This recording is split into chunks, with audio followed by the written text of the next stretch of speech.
കൊച്ചിയിലെ കാറാണല്ലോ.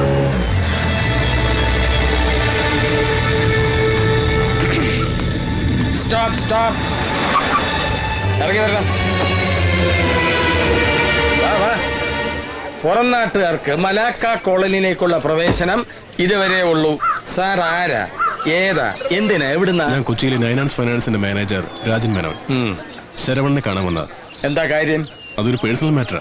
പുറം നാട്ടുകാർക്ക് ശരവണ്ണനെ കാണണമെന്നുണ്ടെങ്കിൽ ചില ചിട്ടവട്ടങ്ങളൊക്കെ ഉണ്ട്. ആദ്യം തങ്കപ്പൻ, പിന്നെ മൂസാഭായ്. അതാ നാട്ടുകടപ്പ്. ആരാ ഈ തങ്കപ്പൻ? ഞാൻ തന്നെ. വെറും തങ്കപ്പനല്ല, ഓട്ടോ തങ്കപ്പൻ. അപ്പൊ മൂസാഭായ്? കഥയും തിരക്കഥയൊക്കെ പിന്നെ. ആദ്യം വണ്ടിയിലോട്ട് കയറ്. ഇതേലല്ല, ഓട്ടോയില്. തിരിച്ചു വരുന്നവരെ വണ്ടി ഇവിടെ കിടക്കട്ടെ, പേടിക്കണ്ട.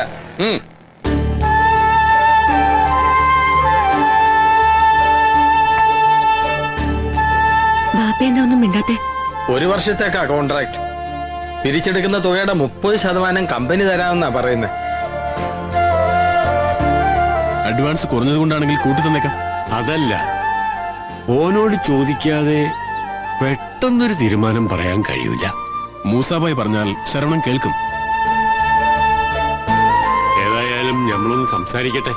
അപ്പൊ ശരവണൻ രാവിലെ ചെട്ടിയാറിലെ ഒരു കൊട്ടേഷന്റെ പുറകെ പോയിരിക്കുക.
നീ സിസിക്കാർക്കിട്ട് പണിയല്ലടാ. ഈ പോസ്റ്റിൽ നിർത്തിയിട്ട് വെച്ചൊരു അലക്കാലിക്കണ്ടല്ല. വെറുതെ കളിക്കാൻ നിൽക്കണ്ട. രാമനാഥൻ സാറിന്റെ വണ്ടിയാണെന്ന് അറിയില്ലേ നിനക്ക്? അറിയാടാ, ഏത് ഭൂലോകനാഥന്റെ ആയാലും ഇനി ഈ വണ്ടി ഓടിക്കണമെന്ന് ചെട്ടിയാരുടെ കമ്പനി തീരുമാനിക്കും. എന്റെ പൊന്നു സുഹൃത്തുക്കളെ, ഇവന്റെ മുതലാളി ബിനാമി പേരിൽ ബസ് സർവീസ് നടത്തി പുട്ടടിക്കാൻ എന്റെ മുതലാളിയുടെ കയ്യിൽ നിന്ന് കുറച്ച് കായ് കടം മേടിച്ചിട്ടുണ്ടായി. അത് ഇവന്റെ മുതലാളി അങ്ങ് മറന്നു. അങ്ങനെ കടം പെരുകി പെരുകി ബസ്സോളം വലുപ്പത്തിലായി. അപ്പൊ എന്താ ചെയ്യാ? എന്റെ മുതലാളിക്കും പുട്ടടിക്കണ്ടേ? അതുകൊണ്ട് ഇവന്റെ മുതലാളിനെ തൊഴിലാളിയാക്കാനാണ് എന്റെ മുതലാളി പറഞ്ഞേക്കണേ.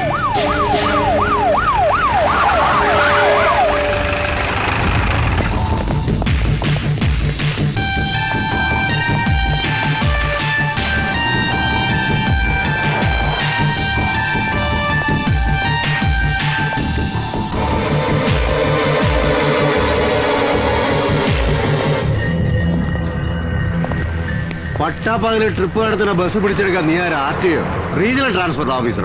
ഇതാണ് സാറിന്റെ കുഴപ്പം. ഏതെങ്കിലും ബിനാമി പേരിൽ ലോൺ എടുത്ത ശേഷം ലോൺ അടയ്ക്കാതിരിക്കുക, കുടിശ്ശിക അടക്കം ഉടനെ തിരിച്ചടയ്ക്കണമെന്ന് പറയാൻ വരുന്നവന്റെ നെഞ്ചത്തേക്ക് 18ാമത്തെ അടവെടുക്കുക. ഇതെന്ത് ന്യായ സാറേ? മോനെ ശരവണോ, വേലായുധന്റെ അടുത്ത് ഇറക്കല്ലേ. നിന്റെ ഈ റോഡ് ഷോ ഒന്നും സർക്കിൾ രാമനാഥനോട് നടക്കില്ല. കഴിഞ്ഞ 2 ആഴ്ചയായിട്ട് ഈ വണ്ടിയുടെ റിക്കവറിക്ക് വേണ്ടി സാറിന്റെ സ്റ്റേഷനിൽ വന്ന് ഞാൻ പരാതി തന്നപ്പോ സാറ് പറഞ്ഞേ ഈ വണ്ടി കാണാനില്ലാന്ന്. അപ്പൊ പിന്നെ പണം മുടക്കിയ കമ്പനിക്ക് വണ്ടി കണ്ടുപിടിക്കാതിരിക്കാൻ പറ്റില്ലല്ലോ. അന്വേഷിച്ചപ്പോഴല്ല അറിഞ്ഞേ ബസ് സാറിന്റെ ബിനാമി പേരിലുള്ളതാണെന്ന്. കള്ളം കപ്പലിൽ തന്നെയായ സ്ഥിതിക്ക് സാറിന്റെ തലപ്പത്തുള്ള ഏമാമാരെ കാണേണ്ട വിധത്തിൽ കണ്ടപ്പോ കിട്ടി സാറിന്റെ ഈ വണ്ടി പിടിക്കാനുള്ള ആർഡർ. ഏത് കൊമ്പത്തുള്ളവന്റെ ഓർഡർ ആയാലും വേണ്ടില്ല, എന്റെ വണ്ടി പിടിക്കണമെങ്കിൽ അത് ഞാൻ പറയണം. അല്ലാതെ വണ്ടിക്ക് മേൽ കൈവച്ചാലേ അത് നീയല്ല, ഏത് പൊന്നു തമ്പുരാൻ വന്നാലും ഈ രാമനാഥൻ വിടില്ല. വയറ്റിപ്പഴപ്പിന് വേണ്ടി CC പിടിക്കാൻ ഇറങ്ങിയ നമ്മുടെ പള്ളക്കിട്ട് താങ്ങാണ്ട് സ്ത്രീപീഡനം മുതൽ വ്യാജ CD വരെ വാണിഭം നടത്തുന്ന സാറിന്റെ ഡിപ്പാർട്ട്മെന്റിലെ സാറുമാരോട് കാണിക്ക് ഈ ശൗര്യം. അപ്പൊ കാണാം ഫാക്സിലൂടെ ഫാസ്റ്റ് ആയിട്ട് സാറിന്റെ തൊപ്പി തെറിക്കണത്. നായിന്റെ മോനെ. അളിയാന്ന് മാത്രം വിളിക്കരുത്. ദാ, പണ്ട് തളിപ്പറമ്പ് സ്റ്റേഷനിൽ വെച്ച് ഗുണ്ടയെ പിടിക്കാനാന്ന് പറഞ്ഞ് ഗുണ്ടു പൊട്ടിക്കാൻ പോയ സാറിന്റെ പഴയ കഥ ഞാൻ ഇവരുടെ മുമ്പിലിട്ട് പൊട്ടിക്കട്ടെ? അതുകൊണ്ട് സാറിന്റെ സ്റ്റാറ്റസ്, എനിക്ക് എന്റെ വഴി. സീസി അടയ്ക്കാനുള്ള കായ് സാറിന്റെ കയ്യിൽ ഉണ്ടാവണ വരെ തൽക്കാലം വണ്ടി ചെട്ടിയാരുടെ കസ്റ്റഡി തന്നെ ഇരിക്കട്ടെ. ദയവ് ചെയ്ത് എല്ലാരും ഈ ബസ്സിലോട്ട് കയറണം. ടിക്കറ്റ് റീഫണ്ട് ഒന്നും വേണ്ട. ഇവരെവിടെ നിർത്താൻ പറയണോ അവിടെ നിർത്തി കൊടുത്താൽ മാത്രം മതി. പോട്ടെ പോട്ടെ.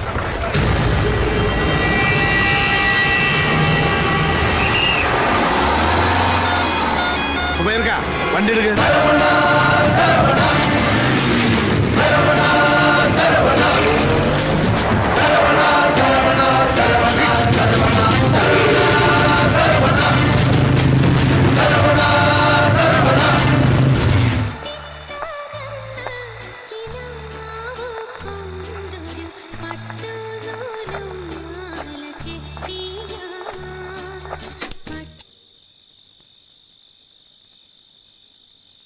എന്താ മോളെ? ബാപ്പയ്ക്ക് വിശക്കണില്ലേ? ഓൻ കൂടെ വരട്ടെ മോളെ. ബെസ്റ്റ് പാർട്ടിയാ. ഒരു വഴിക്ക് പോയാ എപ്പോഴാ തിരിച്ചു വരാന്ന് അവനൊന്നും പോലും നിശ്ചയില്ലാത്ത ആളാ. ബാപ്പ വാ, ഊണൊഴിക്കാം.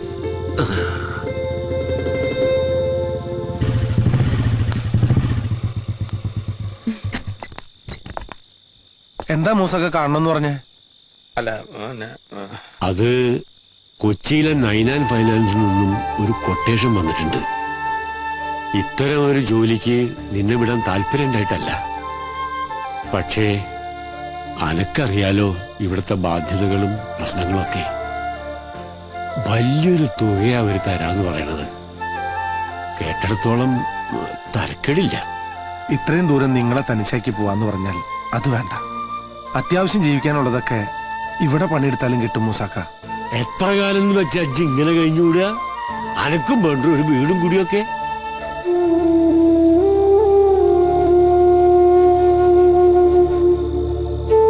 ഇജ്ജ് കേട്ടേക്കണോ സംഗപ്പ? എവിടെന്നോ ഈ നഗരത്തിൽ വന്നുപെട്ട ഇവന്റെ ഉമ്മ ഒരു ദിവസം വലിയങ്ങാടിലെ വരാന്തിയും മയ്യത്തായി കിടന്നപ്പോ കരയാനും ചിരിക്കാനും വയ്യാണ്ട് പകച്ചു നിന്ന് ഇവനെ ഞമ്മളെടുത്ത് വളർത്തി. ഓനെ വലിയ ആളാക്കണമെന്ന് നമ്മൾ ആശിച്ച്. പക്ഷെ ഒന്നും നടന്നില്ല. ഞമ്മളെ കണ്ട് തന്നെ ഓനും വളർന്നു.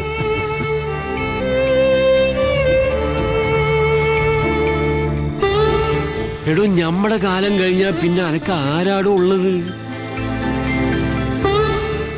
ഇപ്പൊ ഇതൊക്കെ പറയാൻ എന്തുണ്ടായേ? 5-8 കൊല്ലം ഇവിടെ കിടന്ന് കഷ്ടപ്പെട്ടാ കിട്ടുന്ന കായേ കൊച്ചിയിൽ ഒറ്റ കൊല്ലം കൊണ്ട് കിട്ടും. അത് ഏറ്റെടുക്കണം.